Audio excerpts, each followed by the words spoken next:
Dami talagang nangyari nitong Miyerkules. Ano nga? Supreme Court order, ICC decision, public hearing ng Justice Committee, sabay-sabay. Parehong mga national at international issue ang pumutok na balita. Dahil dyan, ito yung isa sa ating pag-uusapan. Yung Supreme Court decision o order, hindi pala decision yan, order, na pinag-i-explain, pinagpapaliwanag ang Office of the President. Doon sa petisyon na kino-question, inuobliga na yung tunay na kalusugan, medical record ni Pangulong Marcos Jr. ay dininig po ng Korte Suprema. Ibig sabihin, na-justify ng mga petitioner na ito ay pag-usapan sa Supreme Court. Ito ay talakayin. So bago talakayin ng Supreme Court, ang kanilang order, pinagsusumiti sa loob ng 10 days, 10 araw, ang Office of the President ilabas ang kanyang medical record. Hindi po yan masama, hindi yan bawal. Yan po inaayon sa proseso.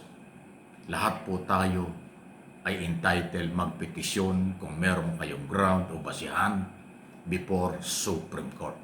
Kasi nga ang Korte Suprema, the higher court of the land, yan po ay merong sapat na kapangyarihan para tingnan kung naipatutupad ang batas o hindi. Tama ang implementation o tama ang pagkakagawa.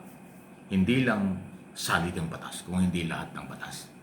Ang issue po tungkol sa medical record ng presidente, kahit sinong presidente ng ating bansa, ay yan po ay karapatang malaman ng taong bayan sa ilalim ng saligang batas. Ayun.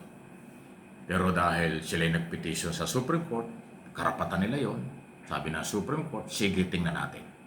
So nung makita yung petisyon, binibigyan ng pagkakataon ang Presidente, Office of the Executive Secretary, at yung Executive Department para magkomento at sumagot yan. Okay? Ano nga ba ang tunay na kalagayang pangkalusugan? Dapat yun ilabas base sa findings ng mga doktor. Okay, so ilalabas yan. Hindi pwedeng hindi ibibigay ng Malacanang. Hindi pwedeng hindi susunod ng Malacanang dun sa 10 days kasi official yan na order ng Korte Suprema para humaaral ng Supreme Court. Tama ba itong petisyon?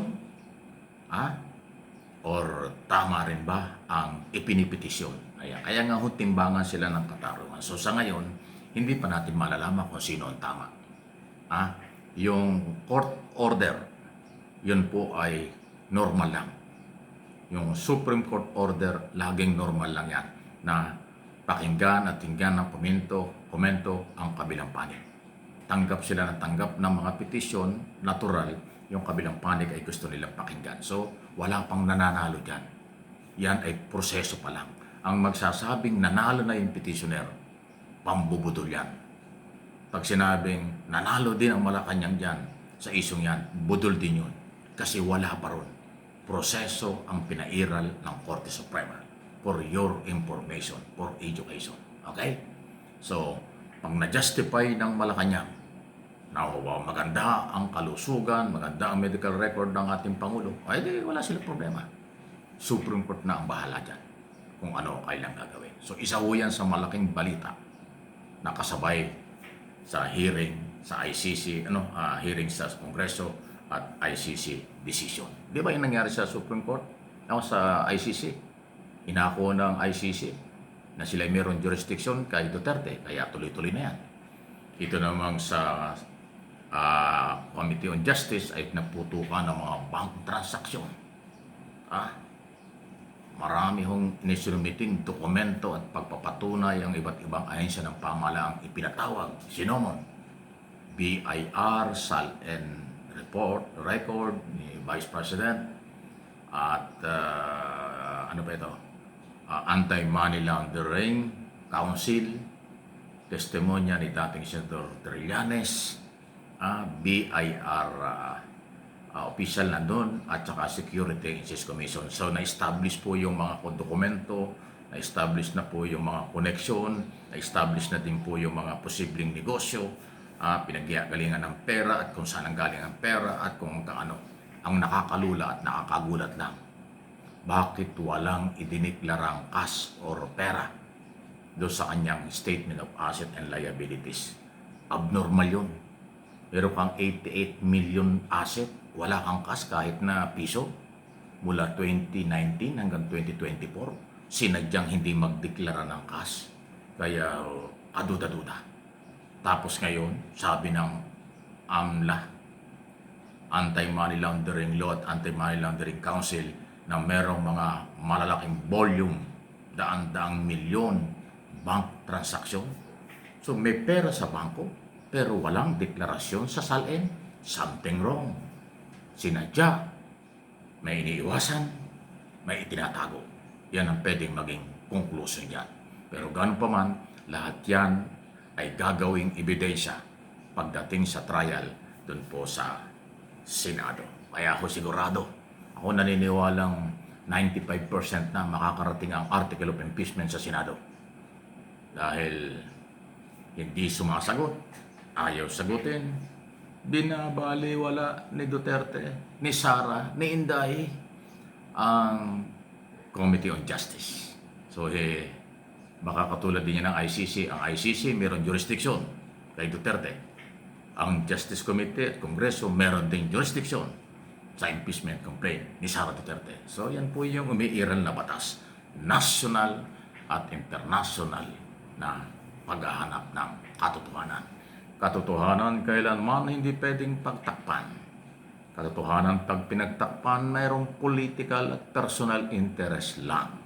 Pero ayon sa mga proseso at karapatan ng bawat isa, lalabas at lalabas yan. May tamang oras at panahon.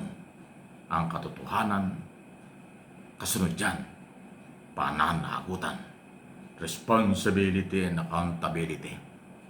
Huwag ninyong kalimutan. Sa isang demokratikong bansa, laging umiiral yan. Pag binaliwala nyo, magiging problema mo yan. Kalaboso ka. Pagsisisihan mo.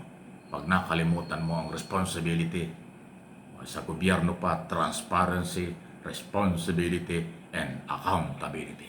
Mahalaga yan. Lagi kong inuulit, hindi po ako nagkulang.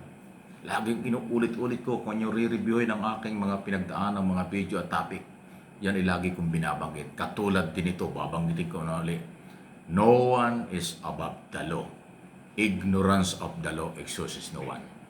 Magkaya na inyong paniniwala, at hindi kayo sumunod dyan, at may tigas ang ulo nyo, magsisisi kayo, makakasuhan po kayo. Please like and share, subscribe and follow kung hindi pa sa ating mga channel, at only here, MA Pinoy TV, kahit dun ho sa ating Mike Abby Opinions channel at Facebook page. Hindi lang sa YouTube channel.